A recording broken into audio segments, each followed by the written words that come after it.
आज स्वामींची पुण्यतिथी आणि पुण्यतिथी निमित्त आज केला एकदम मस्त असा म्हणजे उन्हाळ्यामध्ये आवश्यक एकदा आठवड्यातून एकदा का होईना हा पदार्थ बनवलाच गेला पाहिजे. इतका उन्हाळ्यामध्ये पौष्टिक आणि पोटाला थंडावा देईल असा हा पदार्थ. आता तो कोणता, तर त्यासाठी 1 कप मुगाची डाळ घेतलेली आहे. आता ही डाळ दिसताना आता थोडी दिसत असली पण ज्यावेळेस आपण या मुगाच्या डाळीपासून जे बनवत आहोत ते बनवतो त्यावेळेस कमीत कमी 5 ते 6 लोकांसाठी असा नाश्ता होईल एवढं याच्यापासून हा पदार्थ बनतो. आता सगळ्यात आधी मुगाची डाळ जी आहे, आता ही विकतची मुगाची डाळ आहे आणि ती धुवून घेतलेली 2 ते 3 पाण्याने.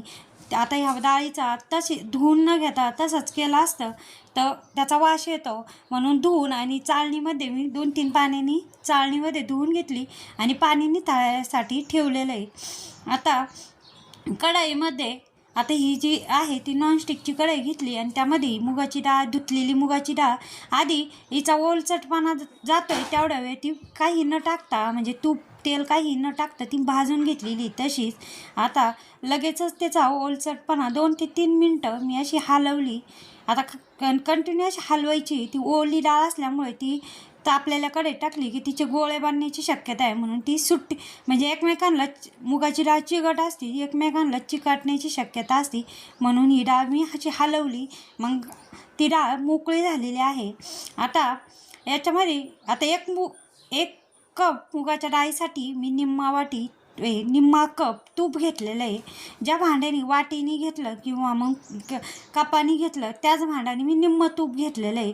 आता आपण जो पदार्थ बनवतो आहे असा समज आहे का त्याला तूप जास्त लागतं, म्हणजे जेवढं आपण डाळ घेतली तेवढं तूप लागतं, पण तसं काही नाही, कमी तुपात पण मस्त असा होतो. आता ही डाळ मी 5 ते 6 मिनटं अशी हलवून भाजवलेली आहे. आता हे सगळं भाजत असताना गॅस कमीच ठेवलेला आहे, अजिबात कुठंही गॅस मी वाढवलेला नाही. 1 सेकंदासाठी सुद्धा हा गॅस मी म्हणजे लो टू मिडियममध्येच भाजलेली मुगाची डाळ आणि मिक्सरच्या भांड्यामध्ये या पद्धतीने असं पीठ बनवून घेतलेलं आहे, तिचं पीठ केलेलं आहे. आता तीच कढई घेतली, ज्या कढईमध्ये मुगाची डाळ भाजली तीच कढई घेतली आणि त्याच निम्मं कप तूप घेतलेलं, त्याच्यातलंच थोडंसं 1-2 चमचे तूप टाकलं आणि थोडं तूप शिल्लक ठेवलेलं आहे मागं. आता तूप टाकून घेतलं. आता हे मिक्सरच्या भांड्यातून ते वाटून पण झालेलं आहे इकडं. आता याच्यामध्ये सगळ्यात आधी 1 ते 1.5 चमचा सुजी टाकलेली, म्हणजे 1च चमचा टाकली मी, अंदाजीच टाकली, पण 1 चमचा अंदाजी 1 चमचा टाकलेली आहे.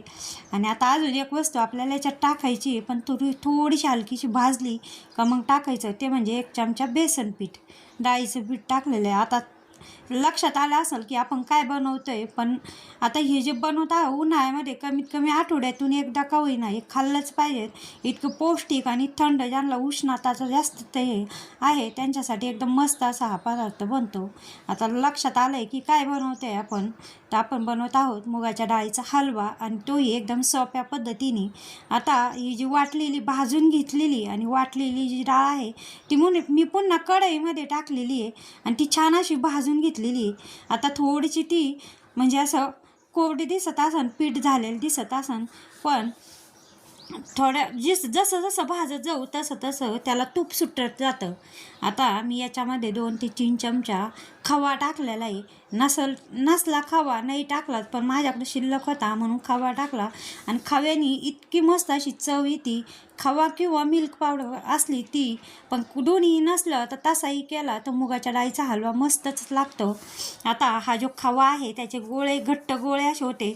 मग मी हे मुगाच्या डाळीचं जे पीठ केलेलं आहे आपण मिक्सरच्या भांड्यात वाटून घेतलेलं, त्याच्यामध्ये असं उलटणीने दाबून सगळं एकजीव केलेलं आहे. मुगाची डाळ आणि हो खवा एकदम एकजीव केलेला आहे.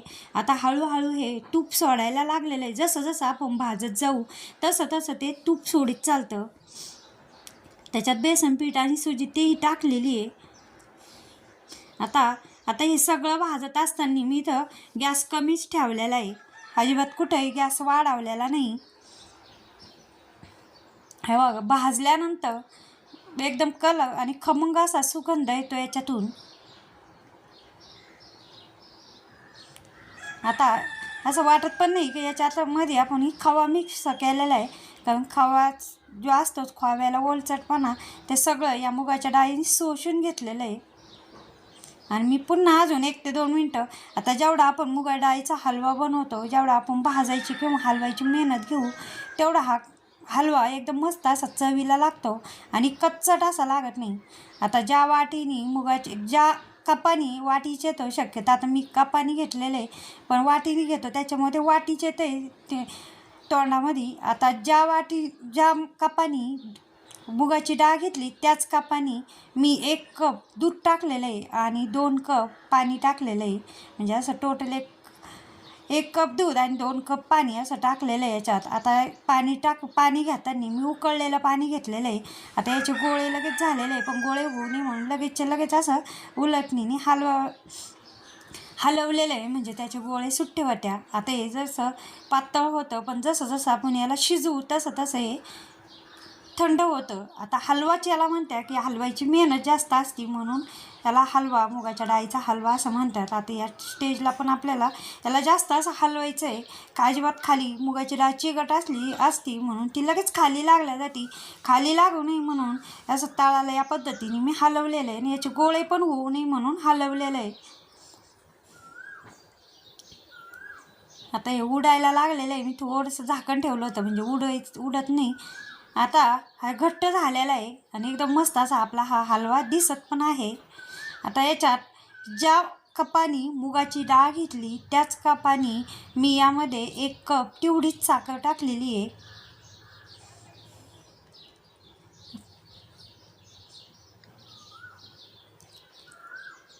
आता हे जे शिल्लक तूप ठेवलेलं होतं तेही मी हलव्यात टाकून पुन्हा 1, 2, 3 मिनटं हा हलवा छान असा हलवून शिजवून घेतलेला आहे. त्याची चव आणखीनच मस्त अशी वाढती.